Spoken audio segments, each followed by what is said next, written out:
Chers amis, bonsoir à tous. Chag Sameach, vous avez tous les feuilles. Vous avez tous les feuilles, sinon il y a les feuilles au milieu. Les feuilles au milieu pour pouvoir distribuer ce magnifique cours qu'on va voir ensemble ce soir. Et ça, c'est la raison même pourquoi on s'est réunis. Alors bien sûr qu'on s'est réunis chaque année pendant la fête de Sukkot. Mais il y a une particularité cette année, comme on a parlé déjà longuement dans les discours de Rosh Hashanah, les discours de Kippour. Une particularité cette année qui est l'année de Hakel, exactement. Et l'année de Hakel veut dire l'année du rassemblement. Et alors, c'est quoi la spécialité de l'année du rassemblement? Tout celui qui a écouté le cours qu'on a vu hier ensemble, pendant Shabbat ou pendant Yom Tov, cette année, en quoi il y a une particularité? Qu'est-ce qu'il y a de spécial? Plus, pas la Shemitah, c'est pas l'idée de la Shemitah. Il y a quelque chose de particulier dans cette année. On a expliqué ça longuement pendant Yom Tov, justement. Qu'est-ce qui se passait dans le temple? Comment le grand prêtre réunissait tout le monde. On a expliqué pourquoi les enfants. Mais avant de commencer à rentrer dans les détails, vif du sujet, pourquoi le Hakel, pourquoi le rassemblement? Je voudrais qu'on voit ensemble, chers amis, d'abord les invités de ce soir. Vous savez que chaque soir, on a des invités dans la Souka. Et quels sont les invités que nous avons ce soir? Les invités de ce soir sont Moshe Rabbeinu et le Admour Emtsaï. On a les invités du Zohar et les invités chassidiques. Tout à l'heure, on avait les invités à midi, comme chaque jour à 13h. Et quelqu'un me disait, mais ça, c'est vous qui les avez inventés chez Chabad, parce que chez nous, on n'a que 7 invités.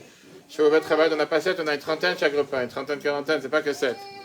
Mais en tout cas, on a toujours le point commun des invités. Quelle est la particularité des invités de ce soir, et en quoi ils se distinguent des autres soirs?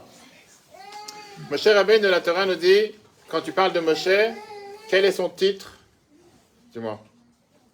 Non, mais vraiment, là, je suis en live. Tu veux que je te dénonce? Non, attention. Qu'est-ce que tu veux encore? Oh là là. Moshe Rabbeinu veut dire Moshe notre maître. Moshe, c'est celui qui nous a enseigné la Torah. D'accord? Pas seulement la Torah écrite, mais même la Torah orale, tout ce qui a été rajouté, renouvelé pendant toutes les générations. Et la particularité de Moshe Rabbeinu, c'est surtout qu'on dit dans la fameuse phrase Torah Tzivalanu Moshe Morasha Keilat Yaakov, qui veut dire c'est un héritage pour tout le peuple juif. C'était d'un côté un cadeau, d'un côté c'était une matana, c'était un cadeau qu'il a donné. Et de l'autre côté, c'est un héritage pour le peuple juif. Qu'est-ce que ça veut dire un héritage? Est-ce qu'il faut faire quelque chose pour mériter un héritage? Madame? Je pensais le mariage des chevaux. Non, exact. Vous pouvez vous asseoir, il y a des places à l'avant. Vous avez des places à l'avant. Il faut profiter de l'héritage qu'on a et le perpétuer. Pas seulement profiter d'héritage. Il y a quelque chose de particulier avec un héritage que même un enfant, on dit un nourrisson de un jour, il a l'héritage comme quelqu'un de 70 ans. À partir du moment que c'est l'héritier, il reçoit le même héritage sans avoir fait quoi que ce soit pour mériter cet héritage. Et donc, l'obligation que Moshe nous donne, c'est le fait de considérer que la Torah nous appartient. La Torah n'est pas quelque chose qui est pour les grands érudits, qui est pas pour les grands savants. C'est ce qu'on apprend de Moshe Rabbeinu ce soir.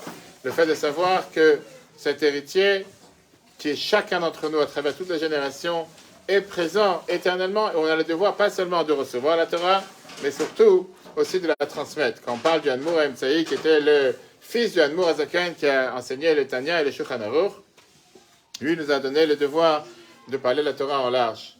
Pas se suffire avec, comme on appelle, des nuggets. C'est quoi des nuggets? C'est quoi des nuggets? C'est ce qu'on appelle des petits morceaux, c'est pas des grands morceaux de poulet, c'est des nuggets, des miettes, d'accord? C'est celui qui travaille dans les boulangeries. Il faut donner du réel. L'Admour Emtsaï est venu nous montrer comme quoi il faut d'un côté apprendre la Torah, mais apprendre la Torah de manière large.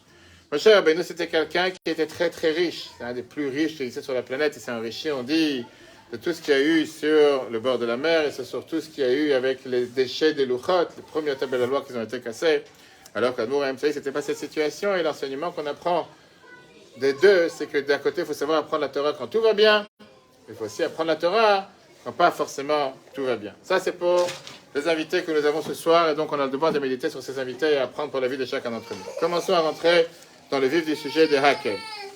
Alors, maintenant, comme on a parlé longuement les derniers jours, tout celui qui était là à Rosh Hashanah, Kippour, et hier, pendant la fête de Sukkot, une fois tous les 8 ans, on avait le devoir de se réunir au temple pour entendre le roi. Des millions de juifs qui se réunissaient au temple pour entendre le roi et pour apprendre et entendre les paroles de Torah. On a parlé longuement hier sur le fait que même les enfants, même les petits-enfants de bas âge devaient être présents Et on a demandé la question avec Rabbi Yeshua, quel était le but de faire venir les petits-enfants, à quoi ça sert? C'est quoi la réponse qu'on a donnée?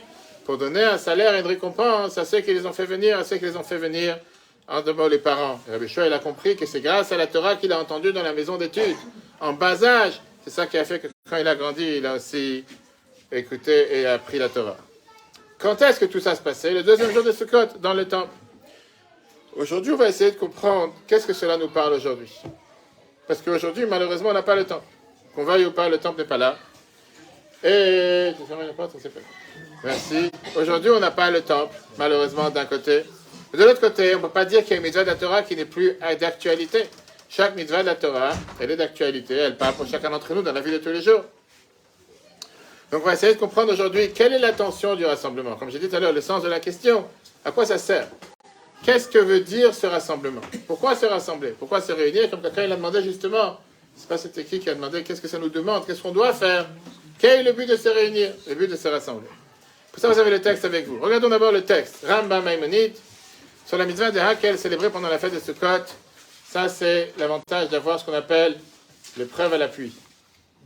Rambam, dans les lois de Chagiga, il vient nous dire l'introduction de Maïmonide, merveilleux discours que la Bible a prononcé. Il y a un commandement positif de rassembler tout le peuple juif, hommes, femmes et enfants, à l'issue de chaque année de Shemitah, quand ils se rendent pour la fête du pèlerinage, et de leur lire les sections de la Torah qui les éveillent au commandement et raffermissent leurs mains dans la foi authentique.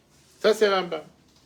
Maintenant, tout celui qui apprend Maïmonide, Rambam, Rabbi Moshe ben Maimon, il sait très bien que Rambam, en général, d'abord, il te donne la mitzvah texto, qu'est-ce qu'il faut faire, en basique, pas détaillé, et après, il commence à rentrer dans tous les détails. Et là, on voit que Rambam, depuis le départ, il te met l'accent sur qu'est-ce que je cherche avec ce rassemblement. Regardons le texte souligné, d'apprendre des sections de la Torah qui les éveillent au commandement et raffermissent leurs mains dans la foi authentique. Maintenant, il ne te dit pas ni quoi apprendre, il ne te dit pas quel parachat il faut lire. Il va expliquer ça plus tard dans la troisième halakha qu'on va voir. Il te dit à partir de quand il faut lire, qu'il faut lire à partir du Chumash, de la rime, etc. Donc quel est le but? Que tout au départ, Rambam te dit, c'est quoi le but du Hakel? Le but du rassemblement, c'est de renforcer la foi authentique, la vraie foi. Et pourquoi il ne t'a pas dit ça en disant, c'est pas le moment, on va rentrer dans les détails plus tard. D'abord, dis-moi ce qu'il faut faire, il faut se réunir. Et après, il va rentrer dans les détails, il va te dire quoi, comment, pourquoi, etc. etc. Donc ça, c'est ce qu'on essaye de comprendre. Regardez, Maïmonide détaille ensuite les lois de cette mitzvah. Et il te dit que lise la Torah à l'issue du premier jour de la fête de Sukkot de la 8e année. C'est le roi qui doit lire à leurs oreilles, à partir d'où lit-il? À partir du début de Deutéronome jusqu'à la fin du Shema, il reprend Vayem Shamoa et passe, tu prélèveras la dîme et lit jusqu'à la fin des bénédictions et la malédiction, puis il s'arrête. Donc on voit que Rambam, de toute façon, va nous détailler ce qu'il faut faire.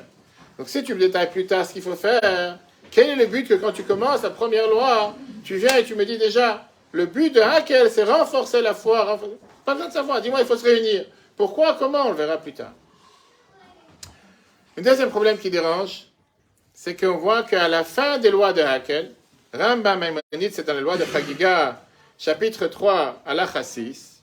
Dans le deuxième chapitre, Maïmonide aurait-il développé outre mesure les lois de Hakel? Rambam y vient et te dit, les étrangers qui ne connaissent pas l'hébreu, on a l'obligation d'éveiller l'attention de leur cœur et de leurs oreilles pour écouter avec respect, crainte, en se réjouissant dans la frayeur, comme le jour où la Torah fut donnée sur le Sinaï. Même les plus grands sages qui connaissent toute la Torah ont l'obligation d'écouter avec une intense ferveur. Et ceux qui n'arrivent pas se concentrera sur cette lecture qui n'a instauré que dans l'intention de raffermir la foi authentique. On doit se considérer comme si on avait reçu cet ordre à l'instant même et qu'on l'entendait de la bouche de Dieu, car le roi est un délégué pour faire entendre ses paroles. On voit que Rambam, il vient et te dit, encore une fois, il ne t'explique pas, pourquoi il t'explique ici la raison de ce que c'est Hakel, que le but de Hakel, c'est pour raffermir, renforcer la foi authentique. Rambam, ce n'est pas un livre qui te donne les raisons aux mitzvot. Il y a des autres livres qui te donnent les raisons de chaque mitzvah. Rambam te dit clairement dans sa préface, Maïmonide te dit, pourquoi j'ai fait ce livre? De recueillir toute la Torah en un livre. Est-ce que le Rabbi nous a demandé d'apprendre tous les jours pour justement être unis avec tout le peuple juif et faire ce qu'il faut faire? Il te dit, la seule raison, c'est pour pouvoir dire les halachot, les lois, de manière courte, de manière brève, le plus bref possible, afin que les gens puissent savoir quoi faire, comment faire. Ce n'est pas un livre qui commence à te détailler chaque raison de chaque chose. Pourquoi tout d'un coup, quand on arrive à la mitzvah, le commandement de Hakel, vient Rambam commence à te détailler. Et il commence à te donner toute une... On vient de voir 5 lignes ici, avant 3 lignes, réaffirmer la foi authentique, et ceux qui ne savent pas, il faut essayer de leur faire comprendre. Pourquoi cette mitzvah plus que les autres? Et à la rigueur, j'allais dire, ça ne nous concerne même pas. Apparemment, pour l'instant au départ, après à la fin on va voir que c'est tellement important, c'est pour ça que Rambam le fait. Il aurait pu dire des raisons, des lois sur Shabbat, sur Kashrut, sur beaucoup d'autres choses. Là, apparemment, c'est quelque chose qui ne nous concerne pas aujourd'hui, qui nous a concernés au départ au temps du temple, une fois tous les 8 ans. À la rigueur, c'est pas une mitzvah que tu fais tous les jours. Parle-moi de quelque chose de concret. C'est comme aujourd'hui, quelqu'un me disait, j'ai commencé à apprendre la Gemara avec quelqu'un. Quelqu'un m'a raconté tout à l'heure. Il me dit, j'ai craqué quelques cours, 2-3 cours, j'ai laissé tomber, je sais pourquoi. C'est parce que ça ne me parlait pas dans la vie quotidienne. J'ai besoin de quelque chose qui me dit qu'est-ce que je dois faire en tant que juif. Ça dépend quelle Gemara t'est tombée, etc. Mais peu importe. Et c'est vrai qu'aujourd'hui, quand tu demandes à quelqu'un par quoi commencer à apprendre, tu dis, tu sais quoi, il y a une très grande mitzvah. Ah, quel rassemblement. Je dis, écoute, je ne sais pas ce que c'est kasher, je ne sais pas ce que c'est Shabbat, je ne sais pas ce que c'est tefillin, je ne sais pas ce que c'est mille et une choses. Tu me parles de mitzvah qui est fait une fois par 8 ans à Jérusalem au temps du temple. Laisse-moi tranquille, passe-moi de quelque chose de qu'est-ce que tu veux que je fasse aujourd'hui. Ça, c'est la question qui dérange. Regardons comment Rambam lui-même écrit dans son introduction, fin du chapitre 2. J'ai élaboré ce livre dans un style limpide et concis. Les lois y sont regroupées par thème. Chaque chapitre est divisé en petits paragraphes, afin que ces lois puissent être facilement retenues. De là, on est obligé de dire que si Maïmonide nous a décrit à 2 reprises, dans le plus grand détail, quelle est la raison de Hakel? Et Maïmonide te dit que le but de Hakel, c'est pour réaffirmer, comme on l'a dit tout à l'heure, la foi authentique. Raffermir la foi authentique. Il y a quelque chose derrière. Ça veut dire que ça, même, c'est le but. Et qu'est-ce qu'il cherche avec ça? Qu'est-ce qu'on doit faire? Ce n'est pas un détail dans la mitzvah de Hakel, mais c'est l'essentiel de la mitzvah.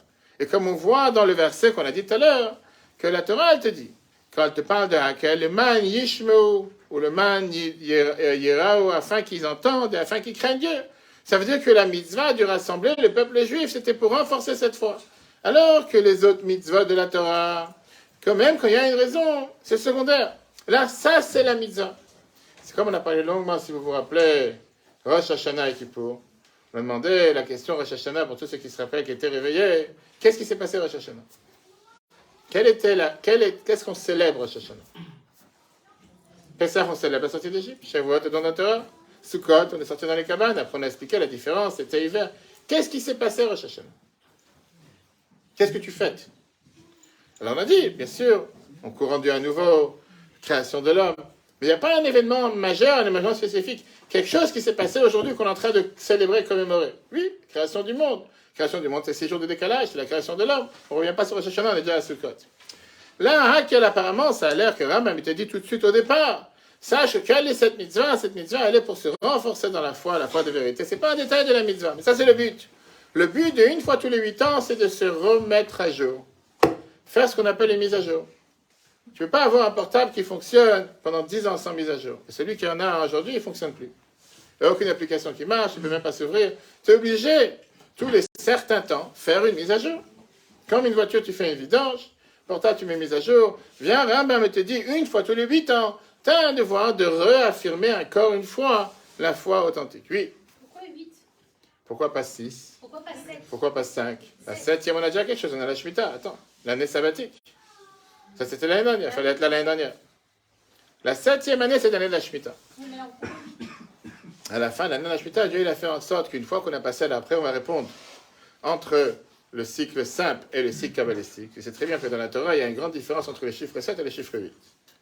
Qui connaît la différence entre le chiffre 7 et le chiffre 8? Vas-y, fais attention à ce que tu dis, parce que tu as enregistré, tu as un live. Oui. Pourquoi? Pourquoi le 7 fait référence à la nature et le 8 surnaturel? Le 7, c'est le cycle de la semaine. Le 7 attribué avec lequel Dieu a créé le monde. Les 7 jours de la semaine, etc. Le 8, c'est au-dessus de la nature. C'est une des raisons pourquoi aussi la brit mila, la circoncision, c'est le 8e jour, pas le 7e jour. Mis à part la raison que le sang coagule à partir du 8e jour, ça c'est une raison détaillée. On trouve toujours des raisons de côté. Mais au final, 7 jours représentent les lois de la nature, représentent les 7 jours de la création du monde. Et 8, c'est au-dessus de la nature. 7 jours, 7 ans, c'était les 7 ans qui sont en rapport avec le travail de la terre. Une fois qu'on reprend le cycle, maintenant qu'on a fini le cycle complet de 7, on recommence le 8. Là maintenant, avant de recommencer la 8e année, on rentre maintenant dans un nouveau cycle qui c'est la première des prochains 7. D'abord, se remettre à jour, rappelle-toi ce que tu dois faire. Énorme, d'accord? Regardons dans le 3. Regardons le texte. Maïmonide insiste sur l'objectif de raffermir la foi authentique. Vayaler 31-12. Rassemble le peuple. La Torah, elle te le dit, c'est pas quelque chose que quelqu'un il a inventé afin qu'il entende et qu'il s'introduise et qu'il révèle l'Éternel et s'applique à pratiquer. Viens, le Rabbi t'explique. Selon Maïmonide, raffermir la foi authentique n'est pas seulement la raison ou le résultat de la mitzvah de Hakel. Cela est l'objet, la définition même de la mitzvah. En d'autres termes, raffermir la foi authentique est l'essence même de cette mitzvah. Ça, c'est ce qu'il faut faire. Maintenant, on comprend, on va revoir, qu'est-ce qu'on a dit au départ dans Rambam Maïmonide, qu'il a mentionné tout à l'heure, que s'il y a des étrangers, on a vu ça dans le chiffre 2, les étrangers qui ne connaissent pas l'hébreu, en deux mots ceux qui ne savent pas et qui n'ont pas encore appris, on a l'obligation d'éveiller l'attention de leur cœur et de leurs oreilles pour écouter ces respects. Et il continue à te dire qu'on a tous le devoir d'avoir cette pensée de se rappeler qu'on est en train de servir Dieu, qu'on doit craindre Dieu, qu'on doit faire les commandements de Dieu. Si tu m'aurais dit que c'est un détail dans la mitzvah de Hakel, pourquoi maintenant mélanger tout le monde? Il y a des gens que ça ne les concerne pas. Tu as dit, bon, les grands érudits, les rabbins, les gens qui sont dans l'étude, ça c'est important pour eux. Mais pourquoi pour les gens simples? Par contre, si tu me dis que c'est la mitzvah en soi, donc même ceux qui ne savent pas lire l'hébreu, même ceux qui n'ont jamais appris, ils ont le devoir de cette mitzvah. Et donc même ceux qui ne savent pas, on a le devoir de se réunir, se rassembler pour pouvoir apprendre et connaître. Et donc c'est encore un détail central, important dans la mitzvah de Hakel. Puisque le verset te dit que tu as le devoir de craindre Dieu et faire ce que Dieu te demande, kol hayamim, tous les jours, pas seulement un jour. Donc on a le devoir de se renforcer, se rappeler ce qu'il faut faire d'une manière qu'on puisse le faire tous les jours. Et donc c'est pour ça que Rambam te dit que chacun d'entre nous a le devoir continuel à chaque instant de s'assurer, de penser comme quoi cette mitzvah, c'est une mitzvah que Dieu t'ordonne aujourd'hui. On le dit tous les jours dans la prière à 3 reprises, mon cher Ethan. Bonjour, bonsoir.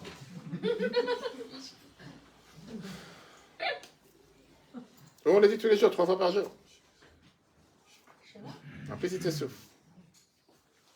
Vas-y, dis. Où on le dit dans le schéma. Qu'est-ce que ça veut dire ailleurs? Tu le dis tous les jours. Tu dis tous les jours quand tu mets les tefilines. Qu'est-ce que tu es en train de dire? Tu es en train de dire que ces paroles que Dieu m'ordonne, il me les ordonne aujourd'hui. Que tu es en train d'inventer des choses. Tu as entendu Dieu aujourd'hui. Il y a qui entendent des bruits, le jour, la nuit. La réalité, la Torah te dit, c'est pas quelque chose d'ancien. C'est quelque chose que je te parle aujourd'hui. Ça doit te parler aujourd'hui. C'est quelque chose qui est réel aujourd'hui. C'est quelque chose qui n'est pas du passé. C'est quelque chose que tu dois vivre du vivant. Et pourquoi? On va tout de suite dire pourquoi. Quand tu dis j'ai entendu quelque chose il y a 3000 ans, ça ne te parle plus. Quand tu sais que j'ai entendu quelque chose, c'est quelque chose du passé, c'est quelque chose qui n'est pas du présent, ça y est, j'ai déjà entendu la chanson. Combien de gens ils écoutent une chanson une fois, 2 fois, 3 fois, 5 fois, 10 fois? Après c'est terminé, après il y a une nouvelle chanson, il y a un nouveau rappeur qui arrive avec un nouveau thème. Laisse tomber. Aujourd'hui tu aurais fait écouter à quelqu'un une chanson d'il y a 10 ans, d'il y a 20 ans. C'est nostalgique peut-être, ça parle pas tellement. Quand je te dis c'est quelque chose que tu as aujourd'hui, tu as entendu maintenant, c'est quelque chose de nouveau, c'est quelque chose qui est aujourd'hui. C'est pas l'ancien, c'est pas que tu me dis, mais ça fait 20 ans que je fais Soukot. Ça fait 50 ans que je mets les tefilines, monsieur le rabbin. Non, c'est aujourd'hui, tu mets les tefilines à nouveau, tu n'étais pas censé être là aujourd'hui. Aujourd'hui, tu es présent, c'est une nouvelle journée, c'est une nouvelle vie, c'est une nouvelle santé. Tu recommences tout à zéro. Aujourd'hui, c'est quelque chose de nouveau. Regardons le texte dans le chiffre 4. Chacun doit-il affirmer à la foi authentique? Tourne dans la page. En haut de la page, à l'arrière. Puisque cette mitzvah n'a pas été instaurée que dans l'intention de raffirmer la foi authentique, c'est donc l'essence de la mitzvah, il est clair, que cette intention incombe à chacun. Puis Maïmonide ajoute, on doit se considérer comme si on l'entendait de la bouche de Dieu. Donc l'attention et la crainte lors de l'événement du Hakel doivent être puissants au point que l'impact de leur influence reste à tout jamais. Ce n'est pas quelque chose du passé, c'est quelque chose du présent. Et avec ça, on vient de répondre à la première partie, qui est tout d'abord, renforcer, réaffirmer la foi de vérité, la foi authentique, ça fait la base de la mitzvah de Hakel. C'est pour ça que Rambam l'amène dans sa préface, qu'on a vu tout à l'heure dans l'introduction. C'est pour ça qu'il répète après dans les lois. Et c'est pour ça qu'il vient et te dit que c'est quelque chose qui est continuel. C'est pas quelque chose que tu peux te suffire une moitié de la journée par une autre moitié. Continuel. Quelqu'un me disait tout à l'heure, qui était présent ici, qui me disait que une personne de sa famille doit vivre tout le temps avec un appareil pour respirer. J'ai dit quoi? C'est seulement la nuit pour l'apnée du sommeil? Il me fait non, tout le temps pour respirer. Il me dit il n'est pas du tout en bonne santé, etc. C'est pas que tu peux décider 1 heure oui, 1 heure non. C'est tout le temps. Tout le temps, ça veut dire tout le temps. Ça, c'est ce que la Torah te dit ici. Tu as le devoir de réaffirmer cette foi tout le temps, sans distinction. Alors, maintenant on va comprendre pourquoi Rambam a changé son habitude. Qu'en règle générale, il donne toujours pas de raison aux mitzvot. Et là, il a donné une raison, ce qui n'est pas d'habitude, il ne fait pas ça normalement dans les autres mitzvot. Prenons d'abord la prière. Rambam te donne une explication basique pourquoi il faut prier, avec une distinction entre les hommes et les femmes. Les femmes, ce n'est pas forcément 3 fois par jour, prier en général. Les hommes 3 fois par jour. Rambam te dit dans les lois de la Tfila, écoutez le terme, regardez les chiffres 5, l'attention que nous devons avoir pendant la prière. Les lois relatives à la prière 1-2. L'obligation de cette mitzvah est ainsi. L'homme adresse des supplications et des prières chaque jour. Il chante les louanges du Saint béni soit-il. Puis il demande ce dont il a besoin avec requêtes et supplications. Bien, le Rabbi nous dit la nécessité des supplications dans la prière, ce qu'on appelle en hébreu les tachanunim, qu'on ne fait pas en ce moment pendant les jours de fête, n'est pas une condition annexe. Cela est l'essence même de la prière. Omettre les supplications formerait un manque dans le caractère même de la prière. Ainsi, il est dit pour le hakel, omettre l'attention serait un manque dans l'objet de la même mitzvah. De la même manière que certaines mitzvot, l'objet même de la mitzvah, c'est de supplier Dieu de nous donner ce qu'on a besoin. Tu vas me dire, mais qu'est-ce qu'il a besoin? Il ne sait pas ce que j'ai besoin. Il a besoin que je lui dise ce que j'ai besoin. Il sait exactement ce que j'ai besoin. Mais Dieu, il a besoin que tu viennes lui demander pourquoi. Pourquoi il a besoin qu'on lui demande tous les jours? Quelle est la réponse? On l'a vu plusieurs fois. Pourquoi? Ruben, pensez en étant assis à l'avant qu'on t'oublie. Entretien quoi? La relation avec le chef. Bravo, quelqu'un qui ne dort pas pendant les cours. Oui, on peut applaudir. Bravo, vous pouvez l'applaudir bien fort. Il mérite. C'est vrai, elle te dit. Je sais qu'on t'applaudit ceci. Pourquoi entretenir la relation? Parce que Dieu te dit clairement, si je te donne tout d'avance sans que tu me demandes, on n'aura plus de contact. Imagine-toi quelqu'un qui dort tous les jours et qui sait que dans le compte, ça tombe 10 millions par jour. Il ne va jamais demander à son patron, paie-moi la paye. Mais s'il sait que ça ne tombe pas d'office, il va venir le voir, il va être au travail, il va agir, parce qu'il veut que la paye elle tombe. C'est exactement la même chose. Bien sûr que Dieu, il sait ce qu'on a besoin. Il n'a pas besoin qu'on lui demande. On lui demande parce que la réalité, c'est que Dieu, il a fait en sorte que si tu ne viens pas me demander, on n'aura plus de contact. Tu sais que ça tombe d'office, tu sais que je sais ce que tu as besoin, reste dans ton lit, tu ne fais plus rien. Non, Dieu, il veut qu'on ait une relation avec lui. Donc c'est exactement la même chose par rapport à la mitzvah de Hakel. Avec cette mitzvah de Hakel, on apprend ici une base. On sait très bien que toutes les mitzvot sont éternelles. Il n'y a pas de mitzvah qui a disparu. Même si on ne les fait plus matériellement, parce qu'on n'a pas le temple, on les fait spirituellement. On a parlé plusieurs fois, la prière, remplacer les sacrifices qu'on fait en ce moment, Moussaf, etc. Maintenant, même les mitzvot qu'on ne peut pas les faire parce qu'on n'a pas de temple, c'est ce que la Chassidut nous explique, l'Admour Azaken, qui était l'invité d'hier, qu'on doit faire toutes les mitzvot dans la pensée, dans la parole. Et aujourd'hui, on sait très bien que la prière a remplacé les sacrifices, à tel point que l'Agmara te dit que le fait aujourd'hui de prier, de dire les phrases de la prière, ça remplace, c'est comme si tu avais amené le sacrifice au temple aujourd'hui. Et c'est ce qu'on dit tous les matins dans la prière.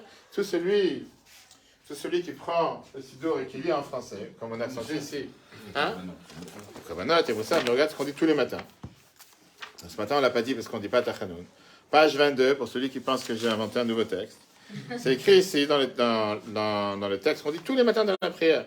La reine, je dis en français directement. Que Dieu fasse, puisse être ta volonté, éternel notre Dieu, Dieu de nos pères, de considérer et d'agréer devant toi la prière de nos lèvres, comme si nous avions offert le sacrifice perpétuel en son temps, comme si nous avions été présents lorsqu'il était effectué, comme si nous avions brûlé les encens en leur moment, ainsi qu'il est dit, les prières de nos lèvres acquitteront les taureaux. Onechalma parim soit-elle. Et il est dit, voici la loi de l'Holocauste, etc. C'est-à-dire que tous les matins, on dit clairement que par ça qu'on amène aujourd'hui, par ça qu'on amène le sacrifice, c'est par ça qu'on fait ce que on ne peut pas faire officiellement en temps normal, puisqu'on n'a pas le temps, mais on le fait en mode exil, c'est considéré comme si on avait le sacrifice. Et donc tous les mitzvot sont éternels. On le voit d'ailleurs dans la mitzvah de la Shemitah, dans le Sefer Achinour qui vient et qui t'explique les raisons de la Shemitah. Il te dit que quel est le symbole de la 7e année? C'est quoi l'idée derrière d'arrêter de travailler la terre la 7e année ou le 7e jour, Shabbat? Pour se rappeler que tout dépend de Dieu. Tu peux planter, semer pendant 1 an, 2 ans, 3 ans. Si Dieu décide que ton champ ne pousse pas, il ne poussera pas. Ou bien si Dieu envoie un ouragan ou une tornade, va savoir en 10 minutes, tu as ceux qui commencent à pleurer, j'ai tout perdu la récolte, j'ai pensé... La Torah, la Gemara, te dit qu'un juif, ma'amin becheya olamin vezorer. Il croit en Dieu éternel et il plante. C'est pas juste je plante, tu peux planter. Tu peux faire ce que tu veux, tu peux faire passer les jardiniers les jours de Kippour, ça ne changera pas. Si Dieu il décide que ça ne plante pas, ça ne plantera pas. De l'autre côté, si Dieu il décide que ça plante, c'est pas sans rien faire. Parce que ça pousse, pas que ça plante. Que ça pousse, il faut que tu fasses aussi quelque chose. Il faut que tu mettes des graines, il faut que tu laboures. Et c'est seulement comme ça que ça va pousser. Si tu plantes pas, ça va pas pousser. Mais c'est pas parce que tu plantes que c'est forcément que ça va pousser. On a besoin de voir les deux. Donc ça, c'est l'année de la Shemitah. Et ça, c'est une base éternelle pour chaque juif.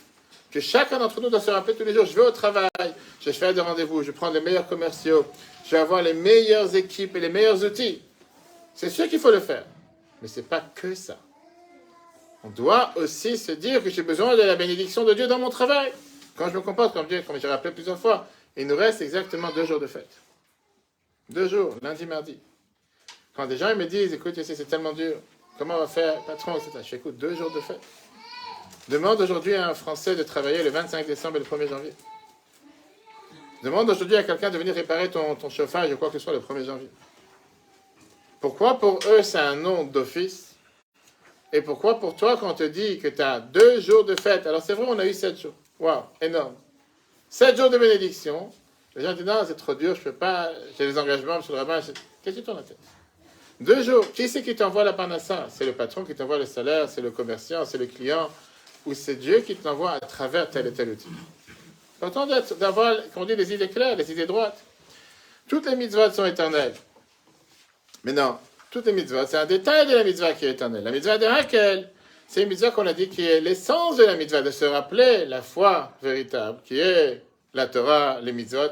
Ça, c'est quelque chose qui est constamment éternel. H24, 7 jours sur 7. Regardons le chiffre 6. L'avant-dernier. La mitzvah de Hakel est-elle applicable en exil? Parce qu'il y a des gens qui te disent, oui, ça existait au temps du temple. Aujourd'hui, il n'y a plus de temple. Donc, c'est une mitzvah qui est à sauter. Si tu parles comme ça, Rambam te dit, tu renies toute la Torah. C'est pas que tu renies une mitzvah. Parce que Dieu nous a dit que la Torah est nitrite, la Torah est éternelle, qui veut dire 613 commandements sont applicables H24. Certaines spirituellement, certaines matériellement. Ça n'existe pas une mitzvah qui n'existe plus. Si tu viens et tu dis, celle-là, je base, celle-là n'existe plus, celle-là, c'était le temple. C'est quoi? Fais le compte. Qu'est-ce qui te reste au moment précis où on est en train de parler maintenant? Combien de mitzvahs tu peux faire maintenant? Même pas une vingtaine. En temps normal aujourd'hui, plus près de 400 mitzvahs, près de 2 tiers, on ne peut pas faire. Ça veut dire quoi? Que la Torah a totalement été oubliée? C'est fait. On fait les mitzvahs différemment. C'est pas de notre faute qu'on est en exil. Oui, on dit dans la prière à cause de nos fautes. Mais au final, c'est Dieu qui nous a envoyés en exil. Et on prie tous les jours que le temple soit reconstruit, qu'on puisse retourner à Yerushalayim aujourd'hui et faire le Hakel avec ma chère ce soir. Et tout le temps qu'on est en mode déréglé, on fait les mitzvot spirituellement, mais on les fait. Regardez dans les 6. L'homme doit accomplir toutes les mitzvot en pensée, parole et action. Comme ça dit l'Admor Azaken, invité d'hier. La pensée, parole et sacrifice est représenté par la prière. De même, les fois du sacrifice peuvent être étudiées même lorsque le temple n'est pas là pour réaliser ainsi ces mitzvot pour la pensée de la parole. Et c'est pour ça que la Gemara, elle te dit, Nachot 110a, celui qui étudie les lois des sacrifices expiatoires, c'est comme s'il les avait offerts. Viens le Sefer HaChinuch, comme on vient de voir, il te donne ici un exemple. Et il te dit, par exemple, la Shemitah, l'année de la 7e année, l'année sabbatique. L'homme montre ainsi que tout appartient au maître de toutes choses. Rabbi t'explique. Il est évident que cette prise de conscience est éternelle et dépasse même le cadre de l'année de la Shemitah. Cependant, dans la majorité des mitzvot, l'éternité de la mitzvah s'applique sur ces détails et non sur l'objet même de la mitzvah. Alors que dans le Hakel, l'intention qui forme cette mitzvah, elle est éternelle. Vient le Harizal, qui est l'auteur de la Kabbale. Pardon. Et il te dit que le fait de mentionner quelque chose, ça a un impact sur terre. Pourquoi la Torah te dit, fais attention comment tu parles. Quand tu dis que Ethan va recevoir 10 millions dans son compte, fais attention. Parce qu'après, tout le monde va être au courant. Amen, tu vois. Ça se peut que c'est déjà arrivé. La Torah te dit que le fait de mentionner quelque chose, ça a un impact sur terre. Et ça a un impact positif, avec toutes les choses positives que ça a sur terre. Pourquoi c'est important de bénir un juif? Pourquoi certains disent du matin jusqu'au soir que Dieu te bénisse? Parce que le fait de bénir un autre juif, quand tu bénis quelqu'un, tu fais descendre des bénédictions sur lui. Alors les gens, ils vont tout de suite poser la question, et quand tu maudis? Je connais les juifs, je sais comment ils font. D'abord, je ne connais pas des gens qui maudissent. Je connais un monsieur maudit qui est un grand ami d'Israël. Mais lui, il est en Inde. Maintenant, la réalité, elle est que la force de la force positive est beaucoup plus forte que les forces négatives. Force négative, personne n'a d'emprise sur qui que ce soit. On a parlé de ça plusieurs fois dans les précédents cours, on peut voir sur itora.fr, le site internet, l'application. Personne ne peut te faire quoi que ce soit de mal. Personne ne peut venir et te dire, ah, tu vois, tu vas perdre telle personne. S'il y a quelque chose qui doit te revenir, si Dieu l'a décrété, il a destiné quelque chose pour toi, le monde entier peut tourner, c'est destiné pour toi. Alors, lui, précédemment, il avait l'habitude de dire, quand il était à Varsovie, sous les bombes d'Hitler, et qu'il était entouré des Juifs qui criaient Shema Israël, il avait dit que chaque bombe, elle a une adresse.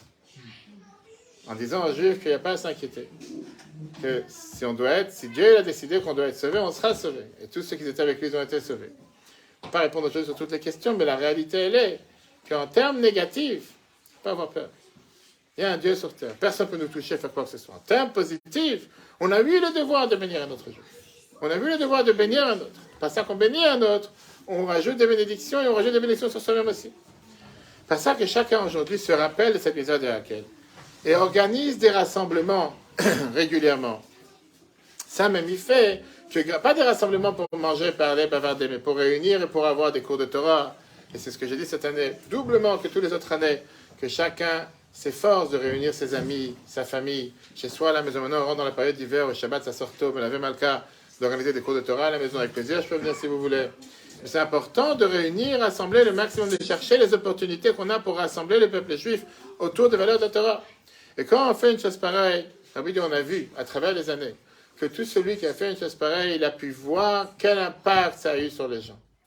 Rien que de fait, je dis à tout le monde, réunissez-vous tous ensemble. Quand on se réunit, peut-être café, gâteau, buffet, peu importe, ça c'est des détails. Mais pour parler des paroles de Torah, comme on a fait tous les repas de fête, comme tout le monde a pu voir, échanger des paroles de Torah, ça même ça renforce une personne, ça fait réfléchir une personne. La fille n'est pas ici, donc je peux parler d'elle.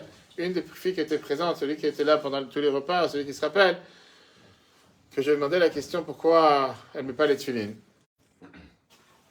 Qui c'est qui était présent? Une jeune fille qui était là, c'était avant-hier soir, je crois. Des repas de Sukkot, Salomé, exactement. Et qu'elle m'a dit qu'elle n'a jamais demandé à sa mère. Et je suis sûr qu'elle est repartie à la maison différente de comment elle est venue. Parce qu'elle a entendu les explications, surtout elle a entendu tes réponses. Elle a été très instruite. Et j'ai dit, c'est important, par ça qu'on se réunit, on se rassemble. On peut avoir comme ça. Et jamais sous-estimer le fait que des Juifs se réunissent. La Torah dit que quand des Juifs se réunissent, il y a la divinité qui est présente. Faire une prière ensemble. Souhaiter des choses bien l'un avec l'autre. Et pourquoi pas? Le 13 Tishri 88. J'ai eu la chance d'être chez le Rabbi. 88, c'était l'année d'un bar mitzvah. J'étais là-bas pour le mois Tishri. J'ai mis des photos sur Facebook récemment. Le Rabbi il a dit que l'année de Hakel, c'est une année où Dieu donne des forces inestimables à chacun d'entre nous qui n'ont pas forcément, on va les retrouver plus tard. C'est des forces qui sont données à chacun d'entre nous pour pouvoir se réunir, se rassembler. Et ça serait dommage de les gaspiller. Chaque possibilité qu'on a cette année de se réunir, se rassembler, on doit le faire. Chercher une opportunité pour se réunir. Que ce soit être présent ici avec travail pour l'office, Shabbat matin 10h30, comme j'ai dit, dimanche soir, si Dieu veut, 19h, on danse avec la Torah. Pourtant, je parle. Pas école et tout, j'ai des examens. Arrête avec les histoires. C'est dimanche, 19h. Ne me dis pas, on ne va pas lâcher jusqu'à 21h, je n'ai pas pu venir avant 21h30. Ça, on les connaît, les histoires. Bon, je suis à la gare à Champs-sur-Marne, je n'ai pas pu venir. Ça, j'ai déjà tout. C'est dimanche. Je te rappelle, d'accord? Dimanche, 19h, 18h45, on a dit dimanche. Et c'est important de danser avec la Torah. Et dans tout Israël, danse dimanche soir. Il n'y a pas un juif en Israël qui ne danse pas dimanche soir. C'est pour ça qu'ils dansent avec la Torah, c'est dimanche soir. On s'unit avec tous nos frères et sœurs en Israël. Et qui sait combien ils en ont besoin? Encore ces derniers jours, chaque jour, encore un soldat qui est tué. Combien ils ont besoin de la force et des bénédictions de tout le peuple juif partout où on se trouve pour danser avec eux. Lundi matin, l'Iskor, on passe à l'hiver. Pour ceux qui ne sont pas encore passés à l'hiver, on passe à l'hiver lundi matin. Et lundi soir, c'est Simchat Torah, on danse avec la Torah encore une fois à 19h, 19h15. Et surtout mardi matin, on termine toute la Torah, Bereshit. On commence Bereshit, Zot Abracha, et bien sûr le cours du lundi soir amateur, j'ai à tout le monde. Tous ceux qui sont présents lundi soir, ils savent comment c'est intéressant. On voit ceux qui dorment, on voit ceux qui baillent, on voit ceux qui écoutent, on voit ceux qui... Mais c'est assez sérieux, tous ceux qui sont présents. Philippe est présent, moi, presque tous les fois. Je ne vais pas dire le nom de chacun parce qu'on ne va pas faire rougir certains. Mais grâce à Dieu, c'est important. Bien sûr qu'on peut écouter en live. C'est pas la même chose que d'être présent, n'est-ce pas? Tu peux dire ou non? Dis, qu'est-ce que tu en penses? Toi, Mordechai, lui, je parle pas parce qu'il s'endort à chaque fois, mais toi, tu es réveillé. Regarde dans le 7. Tu peux aussi venir, tu sais. Dis pas que tu dors à 20h. Hein? Presque. C'est pas vrai. Ta mère dit que c'est pas vrai. Elle dit que c'est pas vrai. C'est sur le portable, sur Facebook, Twitter, Snapchat, Instagram, on travaille tous les trucs. Regardons le 7. Le Rizal te dit, voici le sens profond du verset. Ces jours sont commémorés et réalisés. Dans laquelle, pourquoi, en commémorant les fêtes ici-bas, ces derniers sont réalisés à nouveau en haut. Cela s'applique dans chaque génération. En haut, on accomplit ce qui est réalisé en bas. Terminons. Lorsque chacun s'efforcera pour accomplir le sujet de Hakel, le rassemblement dans son âme, à plus forte raison lorsqu'il fera l'effort de rassembler pendant la fête de Sukkot les hommes, femmes et enfants de son entourage, de son quartier, de sa ville, comme on fait ici ce soir, qui les rassemblera avec l'intention d'entendre, révérer l'Éternel et s'appliquer à pratiquer. Il est certain que ce rassemblement local affirmera la foi authentique du peuple juif en entier. Par ailleurs, toute personne ayant déjà organisé ce genre de rassemblement, même si les grandes foules n'y étaient pas présentes, et que cela fut organisé un simple jour de l'année, pourra témoigner à quel point le cœur d'Israël est clairement éveillé à la foi authentique. Cette expérience encourage et oblige chacun à accomplir de temps en temps des rassemblements de Hakel autour de nous. Que Dieu fasse que l'on réalise plus que ce qu'il a été proposé ici, et que tout cela accélère la venue de Mashiach. Surtout que nous sommes en fête de Sukkot. Chaque année, la fête de Sukkot, c'est la fête du rassemblement par excellence. On a dit qu'on est tous assis dans la même soukha. Les 4 espèces qui représentent l'union. La soukha représente l'union. Dimanche soir et lundi soir et mardi matin, on va danser avec la Torah fermée, pas ouverte. Pas pour montrer qu'il y a des différences entre différents niveaux d'études, mais on est tous les pieds de la Torah. Comme on l'a dit plusieurs fois, ce que la vie précédente avait l'habitude de répéter, que tout ce qu'on fait au Rosh Hashanah Kippour avec la prière, toutes les bénédictions dans Rosh Hashanah Kippour tombent et descendent dans ce monde qu'on crée par ça qu'on danse avec la Torah. On se lève du parterre, on danse pas, on est en train d'assis à faire un faux sourire, mais qu'on est en train de danser et faire descendre des tonneaux de bénédictions chaque instant qu'on profite pour danser. Alors oui, on est fatigué après tous les jours de fête, et oui, on est fatigué du fait encore une fête, encore un repas dans la soukha. Il y en a qui disent quelle galère, mais qui oublient qu'on a la chance de faire partie du peuple juif, on a la chance d'avoir cette magnifique tradition. On doit prendre ces 48 heures de joie pour faire descendre ces bénédictions qu'on a organisées à Rosh Hashanah Kippour, même si on est fatigué, même si on n'a pas de force. Que Dieu fasse qu'on soit tous bénis avec toutes les bonnes nouvelles. Comme j'ai dit tout à l'heure, l'année 83, c'est l'année de Parnassa Gdola, de grande Parnassa pour tous. La haute de l'autre, de grands mérites, de grandes merveilles pour tous. Toute Geolateinu, que ce soit la délivrance, Pritzat Gvula, que ça soit brisé toutes les barrières et tous les bons termes, et qu'on puisse se voir avec ma chère ce soir à Jérusalem, qu'on entende des bonnes nouvelles de nos frères et sœurs en Israël, particulièrement de nos soldats partout où ils se trouvent, et que Dieu fasse qu'encore avant Simchat Torah, qu'on danse avec la Torah, on soit tous réunis à Jérusalem avec ma chère. Amen. Ken Yehiratson, le cours est dédié pour la recherche de Rivka Bat Perla, ainsi que tous ceux qui ont besoin d'une longue vie, une bonne santé.